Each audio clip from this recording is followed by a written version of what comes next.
Eu nasci na zona rural e o lugar que eu nasci, na verdade eu nasci, minha família nasceram, todos eles nasceram na zona rural. Somos de família do campo, pais, avós, bisavós, toda a nossa origem é vinda do campo. E eu sou o mais novo da família. Meu pai e minha mãe teve 6 filhos, 3 homens e 3 mulheres. E todos nós nascemos no campo, assim como o meu pai e minha mãe. E de lá para cá nós sempre viveram no campo, mas de um tempo para cá tiveram que encerrar sua história no campo e ir para a cidade. Exceto meu pai, que continuou no campo, trabalhando em fazenda para levar o recurso para a nossa família.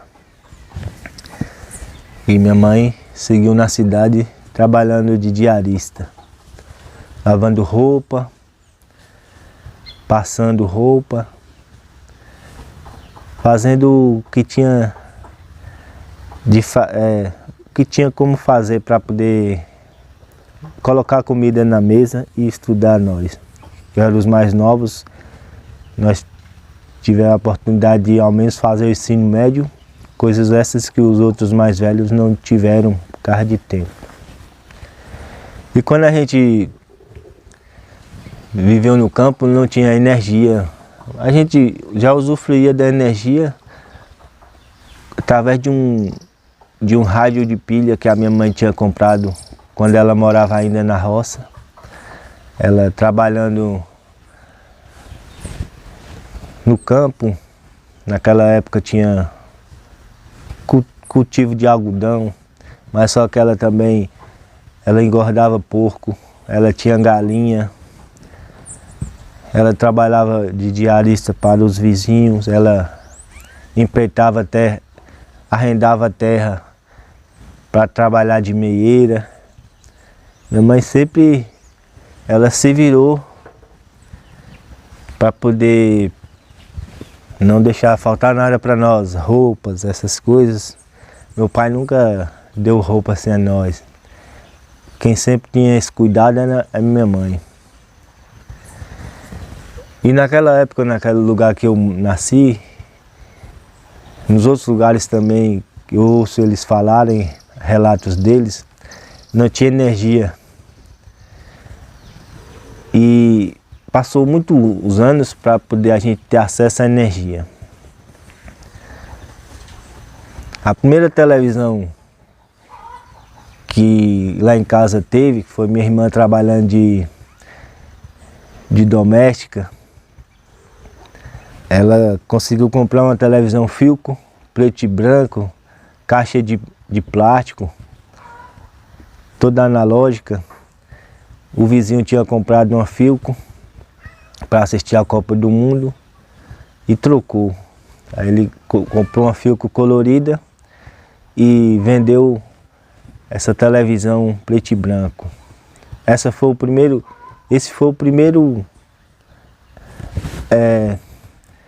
foi um dos primeiros eletrodomésticos que teve em casa, que o primeiro mesmo foi um ferro de passar elétrico, que lá em casa não tinha ferro de passar, não tinha energia na roça. Minha mãe, todo mundo passava roupa. Minha mãe gosta muito de passar roupa, assim, ter as coisas tudo certinho. Eu não ligo com isso.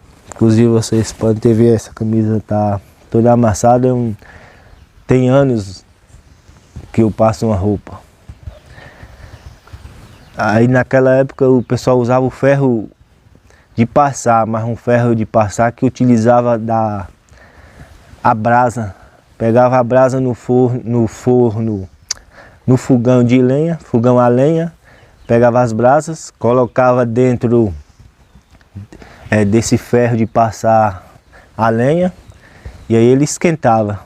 Aí o pessoal ia passando. Um ferro de passar era pesado, não é como os de hoje que é elétrico.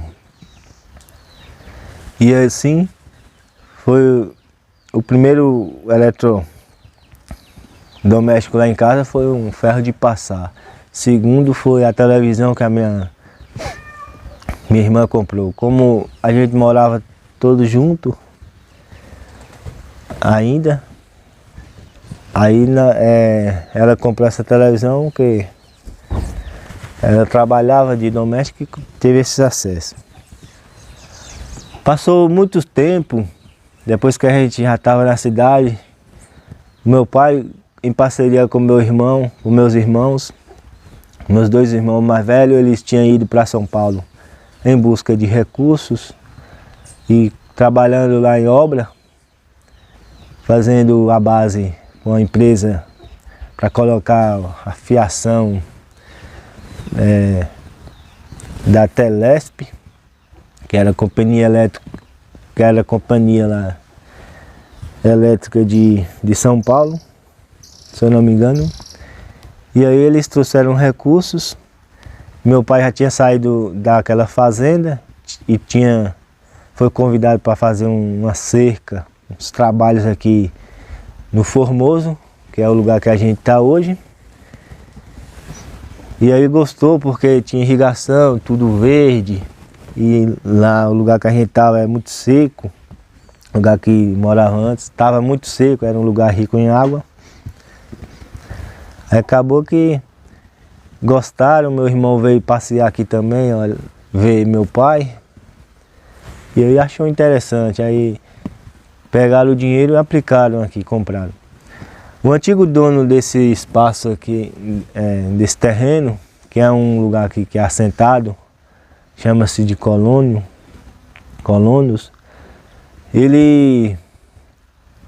aquele sistema já estava falido, já tinha passado alguns anos de assentado, e aí o governo deixou as pessoas aí assentadas no barraco de lona, barraco de madeira com barro,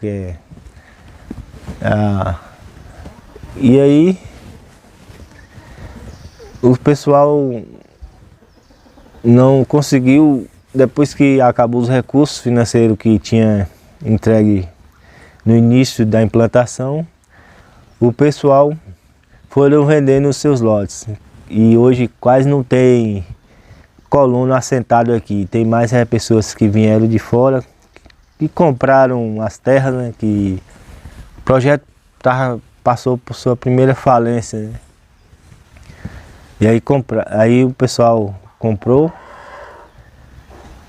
e muitos deles estão até hoje aqui, sofrendo, mas ainda estão resistindo aqui.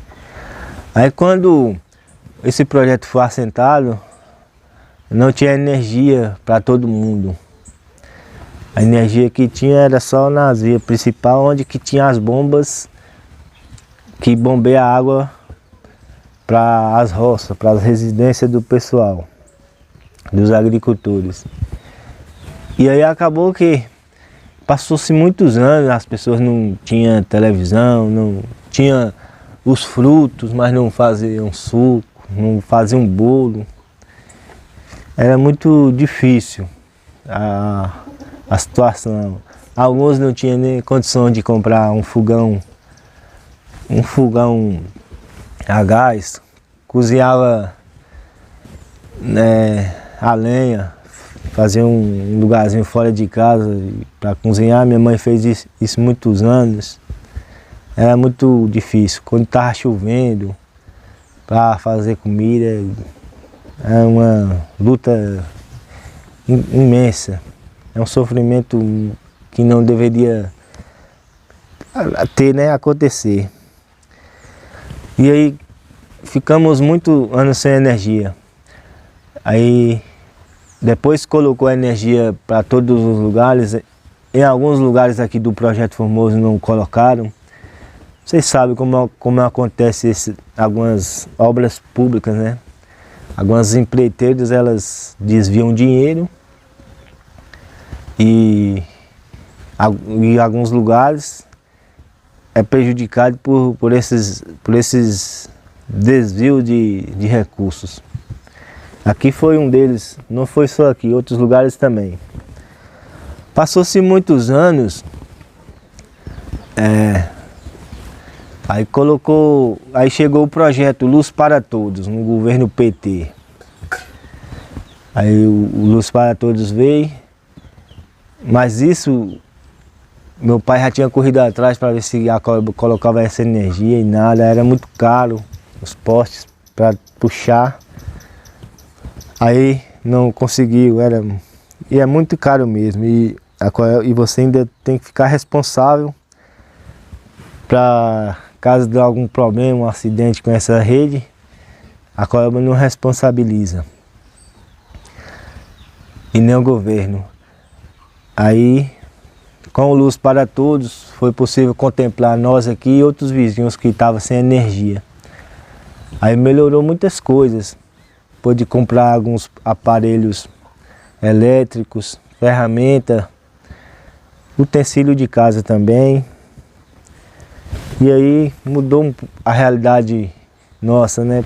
Aí minha mãe pôde ter a televisão dela, que na verdade meu irmão comprou, mas como eles trabalhavam em parceria, não tinha essa divisória de dinheiro, de recurso. E aí pôde ter o telefone, também o aparelho celular. Aí, juntamente com esse projeto Luz para Todos, como esse lugar aqui estava falido, todo mundo estava falido. Aí veio projetos para financiar os pequenos agricultores, os grandes também. Aí abriu as portas do banco para que as pessoas investissem nas roças, nas propriedades, nas pequenas, médias e grandes. E assim o projeto reergueu novamente a economia. Aí começaram a abrir muitas áreas para implantação, microempresários conseguiram abrir suas novas propriedades de fruticultura, empregou bastante pessoas. Eu sou um deles que trabalhava numa delas. E aí todo mundo começou a movimentar, a produzir. Aí já no final o pessoal daqui começou a entender que os acessos aos bancos seriam uma alternativa. Foi no segundo processo, numa segunda falência do projeto. Aí o pessoal daqui recorreu ao banco e conseguiu estabilizar novamente. Mas hoje a realidade já está diferente, porque as oportunidades já estão difíceis. Naquela época, toda criança que trabalhava aqui, toda mulher, todo jovem, conseguiram comprar sua moto zero. Aí outros conseguiram comprar terreno para fazer casa. Outros conseguiram comprar lotes para trabalhar com banana, com fruticultura, jovens. E assim as coisas aqui começaram a fluir melhor. E aí você vê que as políticas, os governos que têm uma política voltada à economia, favorece bastante um país, uma nação. Também os jovens podem ter mais acesso à educação, à escola, faculdades, inclusive os filhos de agricultores daqui, muitos deles formaram seus filhos. Só que hoje em dia ninguém quer ficar mais aqui na roça, porque a oportunidade está escassa com esses governos atual aí, as coisas não estão andando bem. a tendência é andar para pior. Nesse lugar que eu estou sentado aqui, fazendo esse relato para vocês,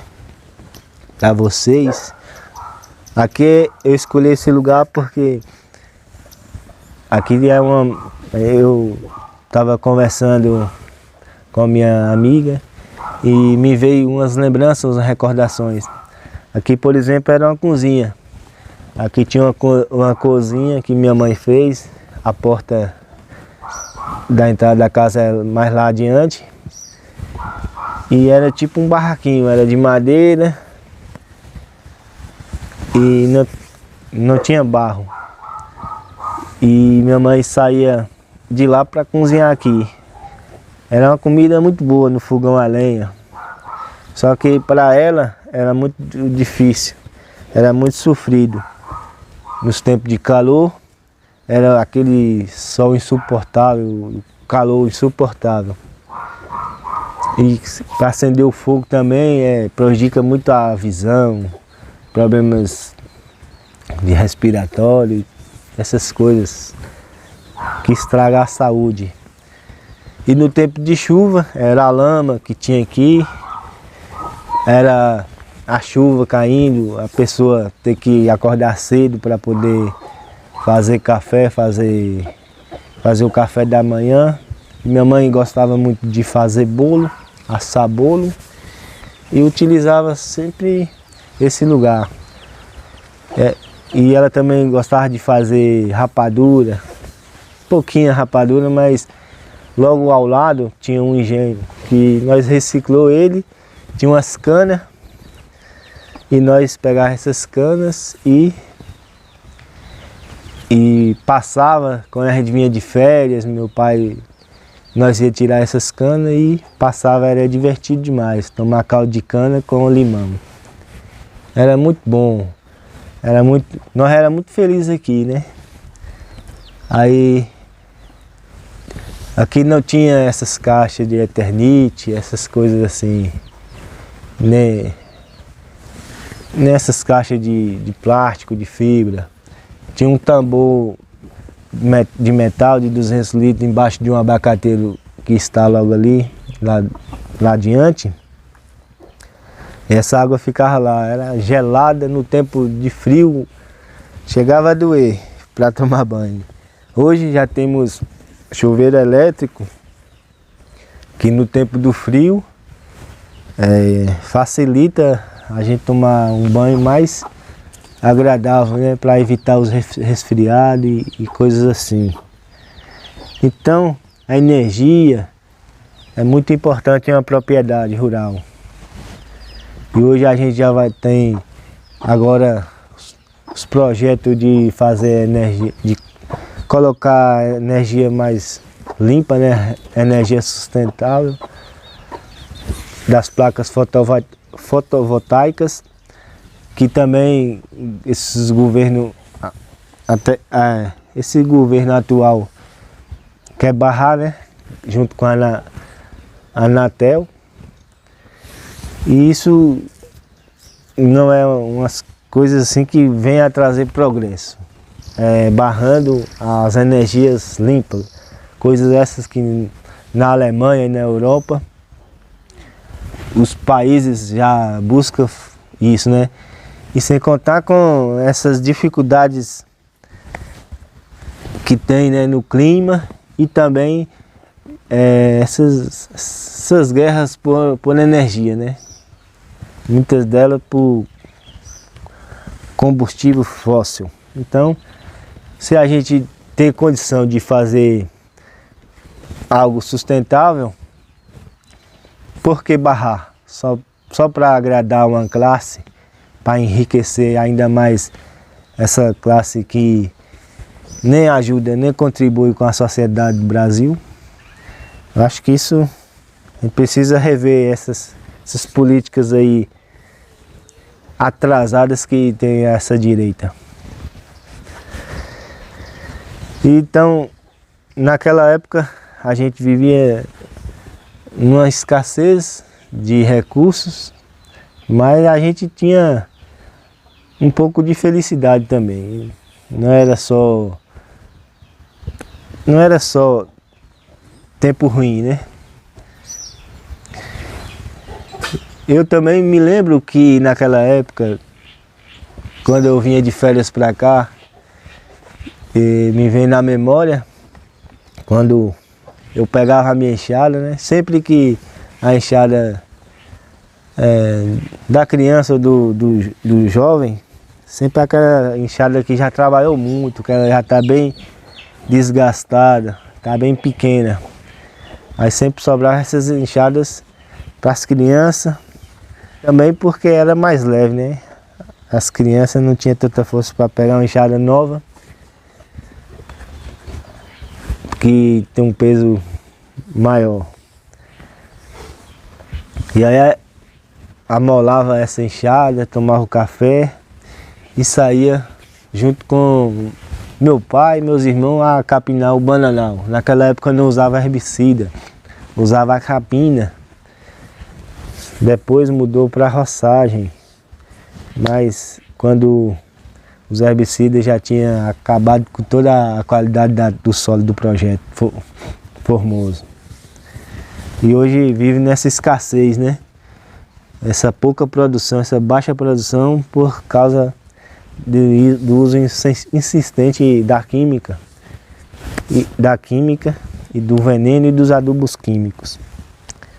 Coisas essas que no passado fazia esse trabalho manual e o solo tinha mais vigor, as plantas saíam com mais vigor do que hoje. Hoje planta um bananal, passa 2, 3 anos, o cara já tem que derrubar o bananal porque não está produzindo mais. E aí é obrigado a gente voltar em algumas outras questões para poder fazer com que esse solo volte a ter vida, né? Para criar vida. E aí eu saía com os meus irmãos, meu pai, a capinar esse bananal, tudo manual. E dava bananas grandes, bonitas, produzia muito. Hoje não soubemos usar a tecnologia, usamos excessivamente, acabou que o projeto vive em uma grande recessão econômica, já faz bom tempo. E devido a essa degradação que vem ocorrendo, essa agressão que vem ocorrendo do homem com o solo, a terra. Aí tem uma vez que eu tomei o café, né, sentado na porta, tomei um café com leite, bastante quente, eu gostava. Aí eu amolei essa enxada, aí fui capinar esse dia, acho que eu estava sozinho. Aí comecei a passar mal, aí minhas vistas ficou baralhadas, eu não estava conseguindo ter uma visão assim reta, né? Tava tendo imagem a imagem estava dupla, duplificou as imagens. Eu tinha um problema muito sério com a enxaqueca.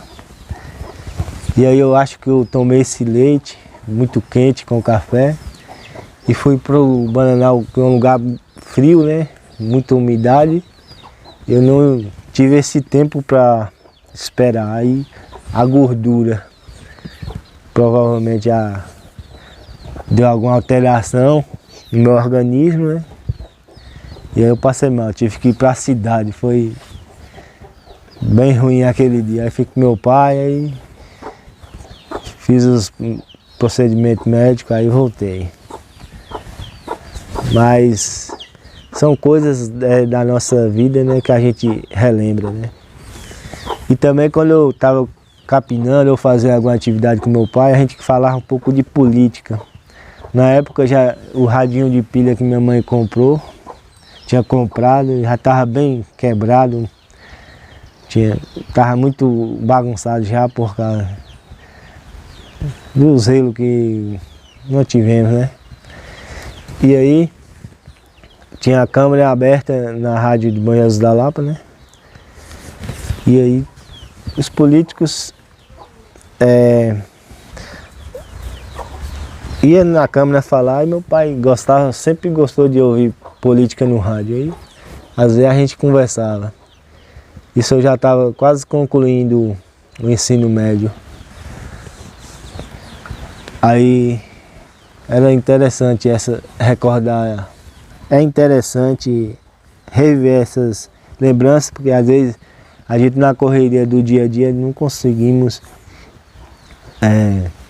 ter essa reflexão de voltar o passado. E hoje, esse dia, eu não estou fazendo muitas atividades aqui no campo, estou gripado, não sei se é Covid ou se é outra coisa, mas provavelmente pode ser Covid, que a região está com surto de Covid, mas eu passo bem, já estou em fase de recuperação já. Mas tirei esses dias para poder refletir também um pouco e desacelerar um pouco, né? Então E hoje a gente está aqui sem a presença do meu pai, nosso pai, que ele foi vítima de câncer. Foi muito sofrido para a gente naquele ano 2010. Foi uma época muito difícil. E naquela época também era muito complicado, o comércio de banana estava fraco, muita produção e pouca procura. E tudo isso a gente volta assim a analisar, né? As coisas que antes era o grão, não conseguiram manter a produção de grão, depois foi outros tipos de fruta. Aí a última cultura que o pessoal está cultivando, que está muito fraco ainda, que já está muito fraco, é a banana. Aí tem um pessoal que já faliu um outro projeto ali, já está buscando cultivar cítrica. Então a proposta que a gente observa essas mudanças de cultura a decorrer dos anos, por vários problemas econômicos, problemas de produtividade, a gente, para buscar uma segurança, a gente tem que buscar técnicas mais que traga mais saúde ao solo. Porque se a gente ficar nessa de trocas de cultura, mas a técnica não muda, continua com o mesmo formato de trabalhar a terra, vai acontecer que o problema não é o grão, não é a banana, não é nada. O problema é a forma que está aplicando no solo. Essas fórmulas de química, de tentar suplementar as terras com esses produtos químicos, que é muito caro e que vai trazer prejuízo lá mais adiante. Então, para poder a gente ter uma segurança no campo, a gente precisa biodiversificar as culturas, não trabalhar só com uma cultura só, trabalhar com várias culturas, usar umas técnicas sustentáveis de manejar o solo, usar matéria orgânica, adubos verdes das plantas que tem essa capacidade, para poder as coisas não ficar nessa de sempre iniciar um projeto agrícola, depois ter que depois que retornar do zero, iniciar outro projeto. Não, isso é muito arriscado trabalhar assim. Até mesmo os bancos já percebeu e hoje em dia não está financiando um projeto grande para monocultivo. Tivemos no projeto H ali, financiou cítrica e banana. A banana deu prejuízo e aí quem salvou foi a cítrica. Se não fosse a cítrica, muita gente lá no H estava mais complicado ainda. Então, as pessoas têm que entender que a monocultura é perigosa, porque se esse sistema falhar, já era. Como é que vai o agricultor sobreviver? Então, a agrofloresta seria uma das alternativas importantes, principalmente para o agricultor pequeno, porque ele ia ter uma renda bem maior e ia ter bastante alimento em sua mesa, melhorando a sua qualidade de vida, e também ia ter mais produto para oferecer para o mercado. Mas o agricultor sozinho, ele fica muito difícil dele tocar um projeto grande desse, porque precisa de um conhecimento e precisa também de recursos, né, financeiros. Aí o Estado, o município deveria observar melhor essas questões no campo, para poder o homem continuar vivendo no campo, mas vivendo de uma forma melhor do que ele está vivendo hoje.